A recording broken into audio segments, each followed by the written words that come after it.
ನಮಸ್ಕಾರ ಫ್ರೆಂಡ್ಸ್.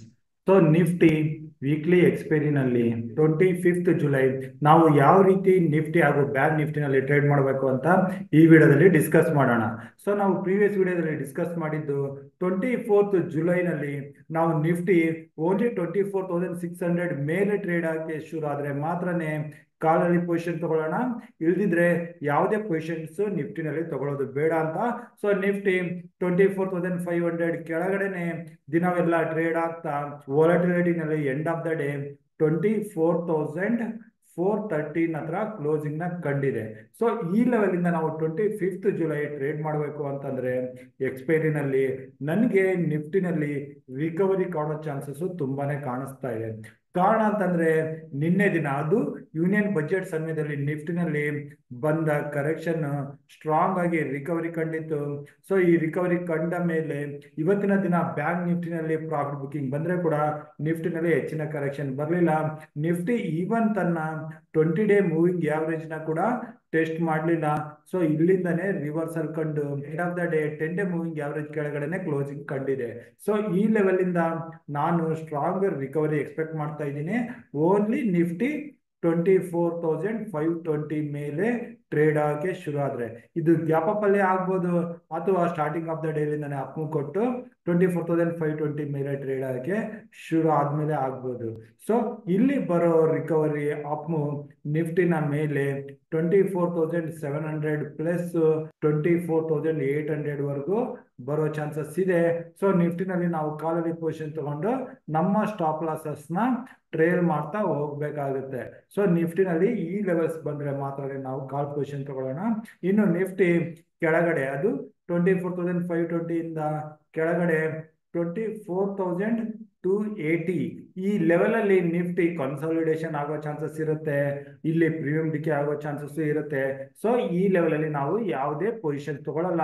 ಅದೇ ನಿಫ್ಟಿ ಏನಾದ್ರು 280ನ ಬ್ರೇಕ್ ಆಗಿ ಕೆಳಗಡೆ ಬಂದ್ರೆ ಇಲ್ಲಿ ಪುಟ್ ಪೊಸಿಷನ್ ತಗೊಳ್ಳೋದ್ರ ಬಗ್ಗೆ ಯೋಚನೆ ಮಾಡ್ಬೋದು. ಇಲ್ಲಿಂದ ಬರೋ ಡೌನ್ ಕೆಳಗಡೆ 24,100 ವರೆಗೆ ಎಕ್ಸ್ಪೆಕ್ಟ್ ಮಾಡ್ತಾ ಇದ್ದೀನಿ.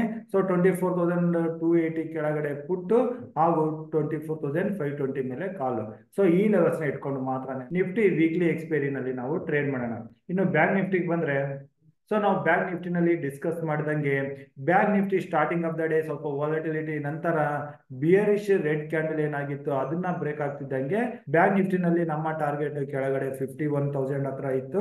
ಸೊ 51,000 ಹತ್ರ ಬರ್ತಿದ್ದಂಗೆ ಇಲ್ಲಿ ನಾವು ನಮ್ಮ ಪುಟ್ ಪೊಸಿಷನ್ಸ್ ಇಂದ ಪ್ರಾಫಿಟ್ ಬುಕ್ ನ ಮಾಡ್ಕೊಂಡು ಹಾಗೂ ನಮ್ಮ ಟುಡೇಸ್ ಇನ್ವೆಸ್ಟ್ಮೆಂಟ್ ಟೆಲಿಗ್ರಾಮ್ ಗ್ರೂಪ್ ಅಲ್ಲಿ ಮೆನ್ಷನ್ ಮಾಡಿದ್ವಿ. ಸೊ ಈ ಲೆವೆಲ್ ಅಲ್ಲಿ ಪುಟ್ ಪೊಸಿಷನ್ ತಗೊಂಡ್ರೆ ರಿಸ್ಕ್ ಇರುತ್ತೆ ಅಂತ. ಸೊ ಇಲ್ಲಿಂದ ಬ್ಯಾಂಕ್ ನಿಫ್ಟಿ ಇನ್ನೂ ಸ್ವಲ್ಪ ಕೆಳಗಡೆ ಬಂದ್ರೆ ಕೂಡ ತನ್ನ 50-day ಮೂವಿಂಗ್ ಆವರೇಜ್ ನ ಸಪೋರ್ಟ್ ತಗೊಂಡು ರಿಕವರಿ ಕಾಣ್ತು. So end of the day ಇಲ್ಲಿ ವಾಲಟಿಲಿಟಿನಲ್ಲಿ ಕ್ಲೋಸಿಂಗ್ ಕಂಡಿದ್ದು 51,317 ಹತ್ರ.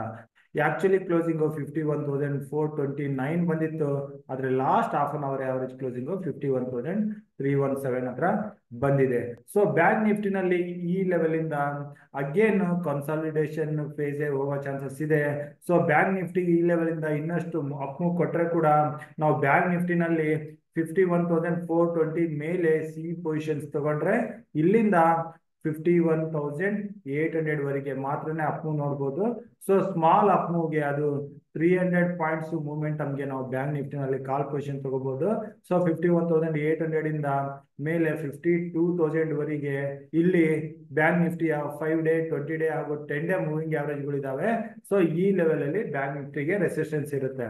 ಇನ್ನು ಬ್ಯಾಂಕ್ ನಿಫ್ಟಿ ಈ ರೆಸಿಸ್ಟೆನ್ಸ್ ಲೆವೆಲ್ಗಳನ್ನ ಕ್ರಾಸ್ ಆಗಿ 52,100 ಮೇಲೆ ಟ್ರೇಡ್ ಆಗಿ ಶುರು ಆದ್ರೆ ಇಲ್ಲಿಂದ ಒಳ್ಳೆ ಶಾರ್ಟ್ ಕವರಿಂಗ್ ಅದು ಬ್ಯಾಂಕ್ ನಿಫ್ಟಿನ 52,600 ಹಾಗೂ ಇನ್ನಷ್ಟು ಮೇಲೆ ಕೂಡ ತಗೊಂಡೋಗೋ ಚಾನ್ಸಸ್ ಇರುತ್ತೆ. ಇನ್ನು ಬ್ಯಾಂಕ್ ನಿಫ್ಟಿನಲ್ಲಿ ನಾವು ಪುಟ್ ಪೊಸಿಷನ್ ತಗೋಬೇಕು ಅಂತಂದ್ರೆ ಬ್ಯಾಂಕ್ ನಿಫ್ಟಿ 50,900 ಕೆಳಗಡೆ ಬಂದ್ರೆ ಮಾತ್ರನೇ ಪುಟ್ ಪೊಸಿಷನ್ ತಗೊಳ್ಳೋದ್ರ ಬಗ್ಗೆ ಯೋಚನೆ ಮಾಡೋಣ. ನಿಫ್ಟಿಗೆ ಕಂಪೇರ್ ಮಾಡಿದ್ರೆ ಬ್ಯಾಂಕ್ ನಿಫ್ಟಿನಲ್ಲಿ ಮೂವ್ಮೆಂಟಮ್ ಕಡಿಮೆ ಇರಬಹುದು, ಆದ್ರೆ ಬ್ಯಾಂಕ್ ನಿಫ್ಟಿ 52,100 ಮೇಲೆ ಕ್ರಾಸ್ ಆದ್ರೆ ಮಾತ್ರ ಒಳ್ಳೆ ಶಾರ್ಟ್ ಕವರಿಂಗ್ ಬರುತ್ತೆ. ಸೊ ನಿಫ್ಟಿಗೆ ಕಂಪೇರ್ ಮಾಡಿದ್ರೆ ಬ್ಯಾಂಕ್ ನಿಫ್ಟಿ ಒಳ್ಳೆ ಕಂಜೆಸ್ಟೆಡ್ ಝೋನ್ ಅಲ್ಲಿ ಇದೆ. ಸೊ ಆದಷ್ಟು ನಾವು ಬ್ಯಾಂಕ್ ನಿಫ್ಟಿಗಿಂತ ನಿಫ್ಟಿ ಕಡೆನೆ ಫೋಕಸ್ ಮಾಡಬಹುದು. ಬೆಟರ್ ಅಂದ್ರೆ ಬ್ಯಾಂಕ್ ನಿಫ್ಟಿ 52,100 ಮೇಲೆ ಟ್ರೇಡ್ ಆಗಿ ಶುರು ಆದ್ರೆ ಆಗ ಬೇಕಾದ್ರೆ ಕಾಲ್ ಪೊಸಿಷನ್ ತಗೊಳ್ಳೋದ್ರ ಬಗ್ಗೆ ಯೋಚನೆ ಮಾಡಬಹುದು. ಸೊ ಇವು ನಿಫ್ಟಿ ಹಾಗೂ ಬ್ಯಾಂಕ್ ನಿಫ್ಟಿ ಟ್ರೇಡಿಂಗ್ ಲೆವೆಲ್ಸ್ ಆದವು.